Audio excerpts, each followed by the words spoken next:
சட்டசபை கூட்டம் முடியும் போது தவை காட்சி கலைக்கப்படும் அல்லது உள்ளாட்சி தேர்தல் வரும் அப்படின்னு வேற மாதிரி கிளப்பி விட்டுக்கிட்டே இருக்கிறாங்க. அதாவது திமுக தரப்பில் அதிமுக தரப்பில் என்ன சொல்கிறாங்கன்னா, டிவி காட்சி நீடிக்காது, அவங்களுக்கான ஆதரவு வந்து குறைஞ்சிக்கிட்டே இருக்குது, அவங்க கூட்டணிக்குள்ளே நிறைய குழப்பங்கள் போகுது அப்படின்னு.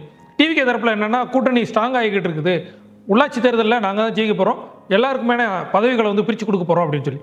இப்போ அமித்ஷா வந்து வந்துட்டு போகும்போது விஜய் அவர்களை வந்து சிஎம் விஜய் வந்து அவர் 1 மணி நேரம் சந்தித்து பேசினார். விஜய் வீட்டில் இருந்தே டிஃபன் கரியரில் வந்து சாப்பாடு எடுத்துகிட்டு போய் சப்பாத்தி எல்லாமே கொடுத்து ஒரு மிகப்பெரிய சந்திப்பு நடந்தது. இதில் வந்து நிறைய அரசியல் முக்கியத்துவம் அப்படிங்கலாம் பேசுனாங்க. இப்போ கூட்டணியில் பார்த்தோன்னா டிவிகேல வந்து Visika, Congress, IUML, CBI, CPM இந்த கட்சிகள்லாம் இருக்கிறாங்க. இன்னும் பல கட்சிகள் வந்து கூட்டணியில் சேர்றதுக்கு முயற்சிகள் எடுத்தாலும் அவங்கள சேர்க்கறதுக்கான முடிவுகள் வந்து எடுக்கப்படாமல் இருக்குது. இப்போ காங்கிரஸ் அப்படின்னு பார்த்தோன்னா விஜய், ராகுல் காந்தி 2 பேருமே 1-to-1 பேசிக்கிறாங்க.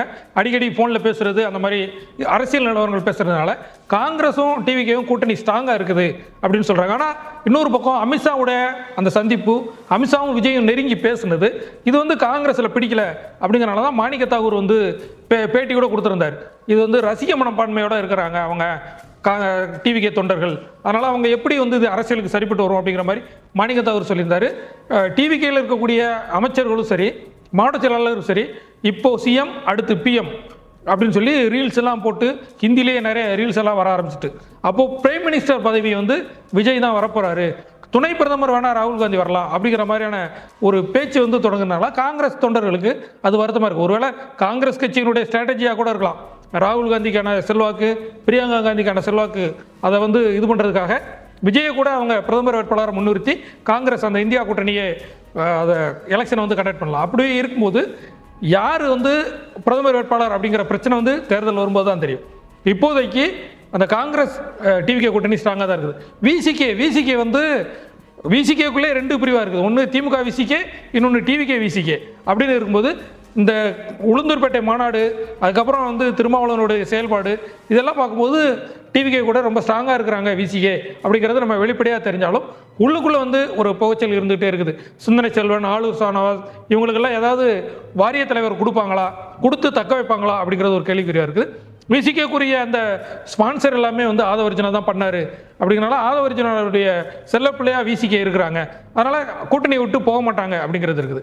இன்னொரு பக்கம் சிபிஐ, சிபிஎம் அந்த 2 கட்சியும் பார்த்தோன்னா அடிக்கடி முரண்பட்டுக்கிட்டே இருக்கிறாங்க. தூய்மை பணியாளர் போராட்டமாக இருக்கட்டும், அல்லது ஊரக பணியாளர் போராட்டம், தற்காலிக பணியாளர் போராட்டம், நர்ஸு, இந்த மாதிரி நிறைய போராட்டங்களுக்கு வந்து சிபிஐ வந்து சிபிஎம் வந்து ஆதரவாக இருக்கிறாங்க.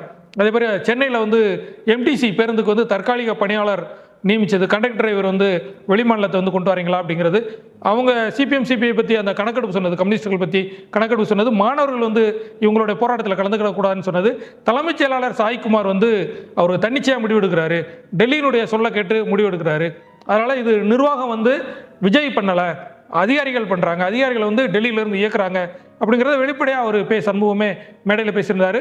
வீரபாண்டியன் கூட இந்த மாதிரி மறைமுகமாக சில குற்றச்சாட்டுகளை முன் வச்சிருந்தார். அப்போ சிபிஐ, சிபிஎம்ங்கிறது தொடர்ந்து டிவிகே கூட்டணியில் இருக்குமா அப்படிங்கிறது ஒரு டவுட் தான். ஆனால் அமைச்சரவை மாற்றம் இருக்க போகுது. அந்த அமைச்சரவை மாற்றத்தில் 6 அமைச்சர்களை தூக்க போகிறாங்க.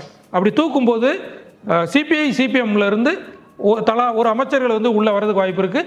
அப்படி இல்லாமல் வாரிய தலைவர் ஏற்கனவே சிபிஎம்ல இருந்து ஒருத்தர் வந்து வாரிய தலைவராக இருக்கிறார், அது டெல்லியினுடைய முயற்சினால நடந்தது. அப்படி இருக்கும்போது வாரிய தலைவர் கொடுத்து அவங்கள உள்ளே வச்சுக்கலாம் அப்படின்னு.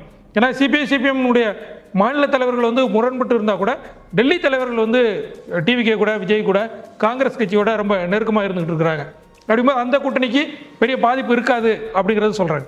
ஐயுஎம்எல் வந்து ரொம்ப ஸ்ட்ராங்காகவே டிவிகேல இருக்கிறாங்க, ஒரு அமைச்சர் இருக்கிறாங்க. உள்ளாட்சி தேர்தலை எப்படி அப்படிங்கிற அடிப்படையில் அவங்க போய்கிட்டு இருக்கிறாங்க. இப்போ உள்ளாட்சி தேர்தல் வரும்போது மேயர் பதவியை எல்லா கட்சிக்கும் பகிர்ந்து கொடுக்கணும், அமைச்சரவையில் இடம் கொடுத்துட்டோம், அப்போ மேயர் பதவி கொடுக்குறது பெரிய விஷயமா அப்படிங்கிற முடிவுக்கு வந்து டிவிகே இருக்கிறாங்க. அந்த அடிப்படையில் மேயர் பதவி வந்து காங்கிரஸுக்கு, விசிகாவுக்கு, மதிமுகவுக்கு, புதுசாக வந்திருக்கிற மதிமுகவுக்கு, ஐயுஎம்எலுக்கு, சிபிஐ, சிபிஎம் இவங்களுக்கு எல்லாருக்குமே மேயர் பதவி கொடுக்கணும் அப்படிங்கிற விருப்பம் வந்து விஜய்க்கு இருக்குது. இடைத்தேர்தல் வரப்போகுது. இடைத்தேர்தலில் வந்து விசிகா தலைவர் தொல் திருமாவளவன் அவரை நிப்பாட்டி ஜெயிக்க வைக்கிறதுக்கான முயற்சிகளும் நடக்குது. அவரை வந்து துணை முதல்வரோ அமைச்சரோ அந்த மாதிரி கூட ஆக்கலாம் அப்படிங்கிறது. அப்போது இந்த மாதிரி கூட்டணிகளை வந்து ஸ்ட்ராங் பண்ணுற வேலையில் டிவிக்கு இருக்கிறாங்க. இன்னொரு பக்கம் செங்கோட்டையன் சொல்லியிருக்கிறாரு 20 எம்எல்ஏக்கள் 25 எம்எல்ஏக்கள் அதிமுகலேருந்து வரப்போகிறாங்கன்னு. இன்னொரு பக்கம் அதிமுக மட்டும் இல்லாமல் திமுகவில் இருந்து ஒரு 5 எம்எல்ஏக்கள் வரலாம் ஏன் செந்தில் பாலாஜியே கூட வரலாம் அப்படிங்கிற பேச்சும் போய்கிட்டு இருக்குது. இப்படி இருக்கும்போது உள்ளாட்சி தேர்தலில் ஜெயிக்கிறதுக்கான முயற்சிகளில் டிவிக்கு எப்பவுமே கிளம்புறேன்ட்டாங்க. ஆனால் தேர்தல் எப்போ நடக்கும் அப்படிங்கிறது தான் ஒரு பெரிய கேள்விக்குறியாக இருக்குது. ஏன்னா அடுத்து ஜூன் மாதம் தான் தேர்தல் வரப்போகுது, உள்ளாட்சி தேர்தல் அப்படிங்கிறாங்க. அதுக்கு முன்னால் இடைத்தேர்தல் எப்போ நடக்கும்? ஏன்னா இடைத்தேர்தலுக்கு 5 தொகுதிகளுக்கு தடை தொடருது, கேஸ் போய்கிட்டே இருக்குது. அப்போ உள்ளாட்சி தேர்தலும் இந்த இடைத்தேர்தலும் கேஸ்ன்னு சொல்லி இதை ஆசை காட்டி அப்படியே கடத்திட்டே போவாங்களா, இல்லை உடனே தேர்தல் நடக்குமா அப்படிங்கிறத நம்ம பொறுத்திருந்து பார்க்கலாம். இப்போதைக்கு டிவிக்கு கூட்டணியில் குழப்பம் இருக்கிற மாதிரி இருந்தாலும் உள்ளுக்குள்ளே எந்த குழப்பமும் இருக்காது, இல்லாமல் தான் இருக்குது. அதனால் இந்த ஆட்சி இப்போதைக்கு ஸ்ட்ராங்காக இருக்குது. அடுத்து சட்டசபை கூட்டம் முடிஞ்சு அரசியல் நகர்வுகள் எப்படி இருக்குது அப்படிங்கிறத பொறுத்து இந்த கூட்டணிகளில் மாற்றங்கள் நடந்தால் ஆட்சிக்கு ஆபத்து வருமா அப்படிங்கிறத பார்க்கலாம். நன்றி.